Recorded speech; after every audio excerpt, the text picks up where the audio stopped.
তারা পুরো পরিবার সবাই মিলে গাড়িতে করে কোথাও যাচ্ছিল। হঠাৎ করে তাদের সামনে কেউ যেন চলে আসে, আর যার কারণে ধাক্কায় গাড়ির কাঁচ ভেঙে যায়। তারা গাড়ি থেকে নেমে দেখে সে মারা গেছে। ছেলেটি যখন কাছে গিয়ে লাশটিকে উল্টে দেখে সঙ্গে সঙ্গে তার মা সেখানে বমি করে দেয়। এরপরে তারা পুলিশের কাছে গিয়ে বলে, আমরা গাড়ি নিয়ে যাচ্ছিলাম, আর প্রচন্ড বৃষ্টির কারণে হঠাৎ করে একটি মেয়ে আমাদের গাড়ির সামনে চলে আসে। এরপর পুলিশ সেই ঘটনাস্থলে যায় যেখানে ওই দুর্ঘটনাটি ঘটেছিল।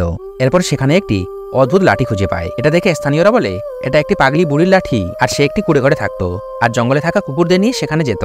এমনকি রাতে চিৎকার এবং চেঁচামেচির আওয়াজ শোনা যেত। পুলিশ যখন সেই বুড়ির বাড়িতে তদন্ত করতে যায় তখনই হঠাৎ করে খুঁটির সঙ্গে বেঁধে থাকা চেনটা কেউ যেন টানতে শুরু করে। পুলিশ এই চেন দিয়ে ধরে ধরে এগোতে থাকে, আর কিছু দূর যাওয়ার পর তারা একটি মেয়েকে খুঁজে পায় যার কিনা পায়ের মধ্যে শিকল দিয়ে বেঁধে রাখা হয়েছে।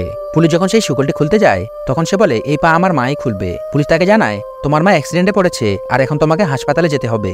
হাসপাতালে গিয়ে দেখা যায় তার মা বিছানায় মৃত হয়ে পড়ে আছে। তখন সেই ছেলেটি ওই মেয়েটির কাছে ক্ষমা চায় এবং হাসপাতালের সব বিল সে পরিশোধ করে। পুলিশ বলে কোনো সমস্যা নেই। মেয়েটি নিজের বাবার নামও জানে না। তার মা তাকে একবারে পশুর মতো বেঁধে রাখতো। যখন ওই বৃদ্ধা মহিলাটিকে অপারেশন থিয়েটার থেকে নিয়ে আসা হয় তখন স্টাফরা তার বাহু দেখে অবাক হয়ে যায়। তার বাহুতে সন্তান জন্মদানের বিশেষ চিহ্ন ছিল। আর এই কথা যখন সে তার সিনিয়রকে জানায় তিনি তো সম্পূর্ণ হতভম্ব হয়ে যায়।